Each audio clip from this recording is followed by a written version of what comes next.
பேச்சுக்கு வந்து அந்த கூந்தலை வெட்டி வித்துட்டு ரொட்டியை வாங்கிட்டு வந்தாங்கன்னு சொன்னா இதுல வந்து அந்த கணவர் என்ன பண்ணிருக்கணும்? பொறுமையான கணவரா இருந்தா, ஒரு ரவுடி கணவரா இருந்தா இப்படி செய்யலாம்.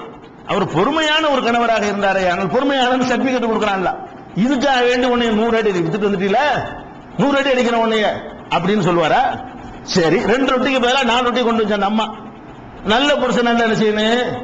உடனே வந்து நீ யார்கிட்ட போயிட்டு வந்து கேட்பாங்களா? நான் கேட்கிறேன், நீ என்னமோ பண்ணிட்ட, நீ ஏதோ தப்பு தண்டா பண்ணிட்டு தான் இந்த ரொட்டியை கொண்டு வந்திருக்கேன்னு சொல்லி அடிப்பேன்னு சொன்னாரு. இப்படி செய்வாரா நபி?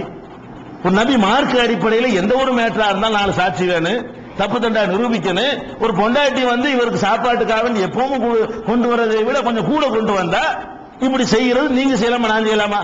ஒரு நபி செஞ்சிருக்காரு. எந்த நபி? பொறுமைக்கு இலக்கணமா உள்ள நபி. பொறுமைன்னு அவர் தான் என்று இலக்கணமா சொல்லி காட்டக்கூடிய ஒரு நபி வந்து தன் மனைவி வழக்கமா தருவதை விட கொஞ்சம் சோறு கூட போட்டு நீ எப்படி சொல்லுவீங்களா? உங்க வீட்டுல எப்பவும் 1/2 கிலோ கறி வாங்குறதுக்குள்ள 1 கிலோ வச்சு விட்டாங்க. ஏய் என்னது நீ செய்தி ஏதாவது கேட்ட செஞ்சா நீங்க ஒரு நல்ல மனுஷனா? நீங்க அப்படி செஞ்சா நீங்க ஒரு நல்ல மனுஷனா இருக்க முடியுமா? பொறுமையினர் இருக்க முடியுமா? நீ வந்து 1/2 கிலோக்குள்ள 1 கிலோ போட்டீல, உனக்கு 100 அடி அடிப்பேன் அப்படின்னு கிறுக்கணும். அப்ப நபிக்கு கட்டுக்கதை கட்டுறாங்க. எப்படி கட்டுறாங்க?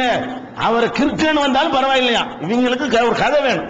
இந்த ஆயத்தை விளங்குறதுக்கு ஒரு கதை வேணும், சுவாரஸ்யமான கதை வேண்டும் என்று சொன்னால் நபியுடைய அந்தஸ்து கூட கெடுப்பார்கள்.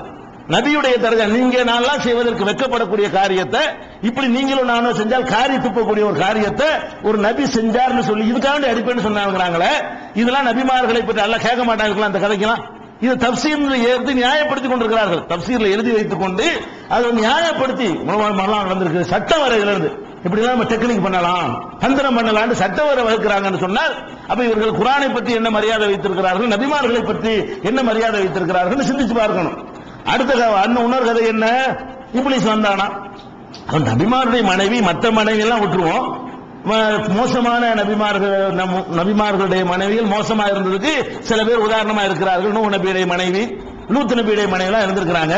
இந்த அம்மா வந்து ரொம்ப நல்ல அம்மாவா இருந்தாங்க அப்படிங்கிற மாதிரி அல்லாஹ் என்ன செய்யறான்? அகலோகம் குடும்பத்தாரை எல்லாம் கொடுத்தோம்லாம் சொல்லி எல்லாம் பாராட்டுறான். நல்ல ஒரு மனைவியா இருந்திருக்கிறாங்க. ஒரு நபியுடைய மனைவி எதிரியா இருந்தாங்கன்னா வேற விஷயம், இவரை விட்டுட்டு ஓடி போயிருப்பாங்க. இவருக்கு வந்த நோய், இவர் கஷ்டத்தை கூந்தலவிக்கு வித்து கொடுக்கிற அளவுக்கு இருக்கக்கூடிய ஒரு மனைவி விட்டுட்டு ஓடி இருப்பாங்க. ஒரு நல்ல மனைவி என்று வைத்துக் கொண்டோமே, ஆனால் அவங்க எப்படி வந்து சைத்தானுக்கு போய் வந்து நேர்ச்சை பண்ணுன்னு சொல்லி அதை கேட்டுட்டு வருவாங்க. இப்லீஸ் போய் எப்படி போய் அவங்கள போய் கெடுப்பான்? அவங்க எப்படி இந்த பயங்கரமான ஷிர்க்குக்கு உடன்படுவாங்க? நீங்க நான் கூட உடன்பட மாட்டோமாங்க. தௌஹீத விளங்குன நீங்களும் நானும் கூட இப்லீஸ் வந்துகிட்டு எனக்காக அறுத்து பலியிடுன்னு சொன்னான்னா ஒத்துக்குறோமா? இப்லீஸ் நம்மள்ட்ட வரலாம், உனக்கு குணமாகணுமா, என் பேர் வந்து ஆட்டை எடுத்து பலியிடு அப்படின்னு ஒத்துக்குறோமா? எவனும் தௌஹீத விளங்குன எவனும் அதை ஒத்துக்கிற மாட்டான்.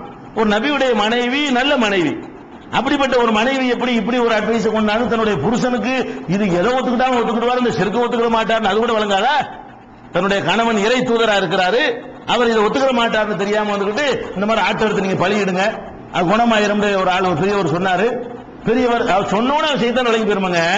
இந்த வார்த்தையை வந்து அவன் சொன்ன உடனேயே அந்த அம்மாவுக்கு சைத்தான் விளங்கி இருக்கணுமா இல்லையா? இப்படிதான் இருந்திருக்குமா? இதுதான் அந்த கணவர்கிட்ட சொல்லியிருப்பாங்களா? சரி, அப்படியே சொன்னா கூட ஒரு நபி என்ன பண்ணுவாரு?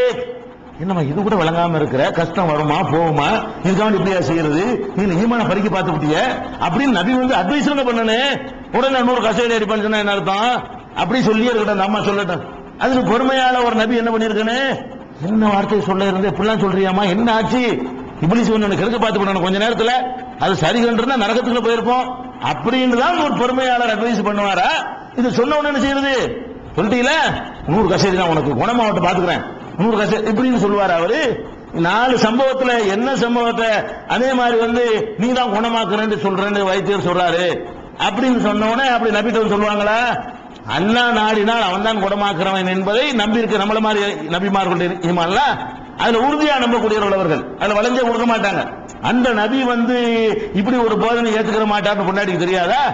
அப்ப இதெல்லாம் இந்த கதையெல்லாம் பார்த்தோம்னு சொன்னா நபிமார்களுடைய அந்தஸ்தை, குறிப்பா அய்யூப் நபியுடைய அந்தஸ்தை கெடுக்கிற மாதிரியும் அவருடைய மனைவியுடைய அந்தஸ்தை கெடுக்கிற மாதிரியும் அது மாதிரியான ஒரு ரொம்ப ஒரு தரங்கெட்டவர்களாக அவங்களை சித்தரிக்கிற மாதிரியும் இருக்கிறது. இப்படி 4ல எது நடந்திருந்தாலும் சரி இதுக்காக வேண்டி உன்னை 100 அடி அடிப்பாங்கிறது நியாயம் கிடையாது.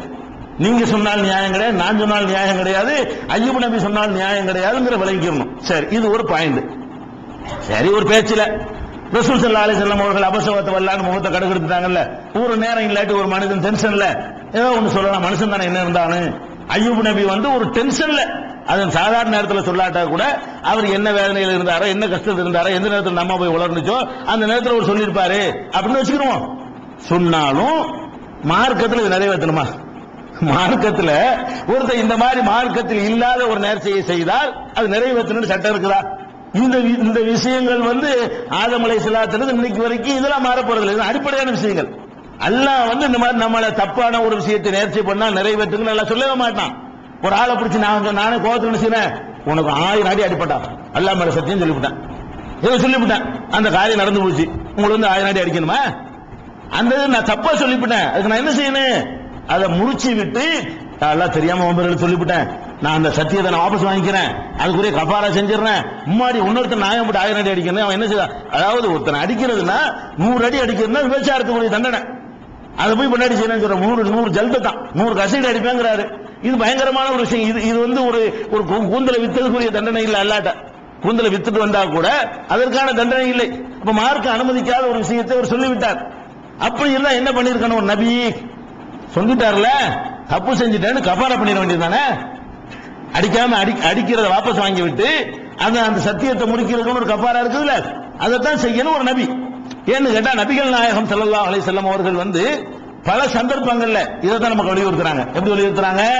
நான் ஏதாவது ஒரு நேர்ச்சை செய்தால், நான் ஒரு சத்தியத்தை செய்து விட்டால், செய்த பிறகு அதை விட ஒரு சிறந்த காரியத்தை நான் கண்டால், சத்தியத்தை செஞ்சிட்டேன் ஆனால் அது செஞ்சிருக்க வேணாம், இதை போய் சத்தியம் பண்ணிவிட்டோமே அப்படின்னு எனக்கு தெரிய வந்தால், உடனடியாக செய்த சத்தியத்தை நான் முறித்துவிட்டு எது சிறந்த காரியமோ அதை நான் செய்துவிட்டு முறித்ததற்காக பரிகாரம் செய்து விடுவேன். சத்தியத்தை முடிச்சதுக்காக வேண்டி பரிகாரம் செஞ்சிருவேன் ரசூல் ஸல்லல்லாஹு அலைஹி வஸல்லம் சொல்றாங்க பல சந்தர்ப்பங்கள்ல. ஒரு தடவை கூட ரசூல் ஸல்லல்லாஹு அலைஹி வஸல்லம் செய்யறாங்கன்னு கேட்டா,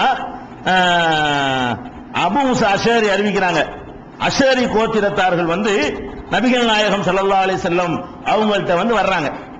வந்து என்ன செய்யறாங்க? அல்லாஹ்வுடைய தூதரே, நாங்க வெளியூர்ல இருந்து வந்திருக்கிறோம், நாங்க ஊருக்கு போகணும், போறதுக்கு வந்து எங்களுக்கு வசதி இல்லை, அதுக்காக வேண்டி ஏதாவது ஒரு ஒட்டகம் இருந்தா கொடுங்க, ஒட்டகம் குதிரை ஏதாவது வாகனம் இருந்தா கொடுங்கன்னு கேட்கறாங்க.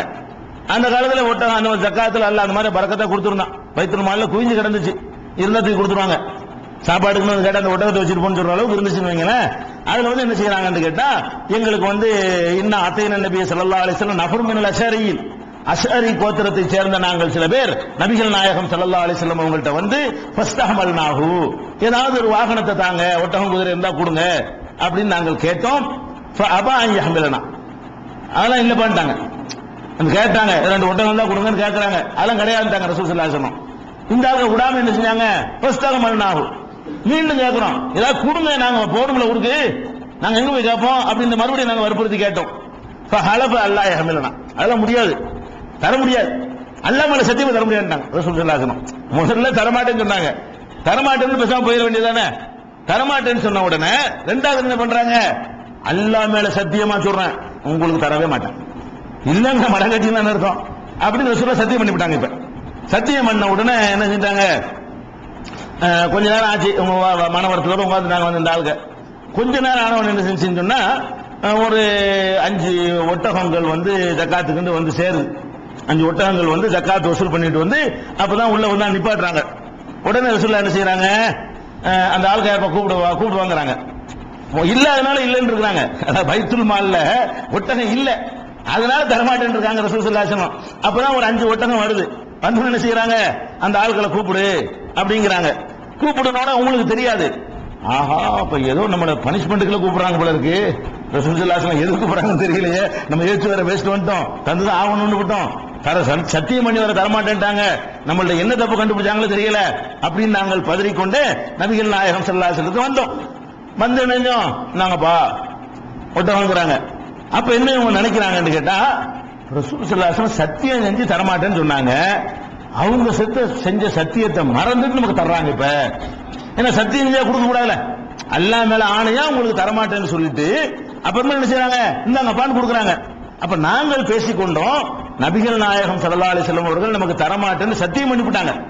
அல்லாஹ் மேல சத்தியம் பண்ணா நிறைவேற்றணும், அவங்களுக்கு சத்தியம் செஞ்சது மறந்து போச்சு.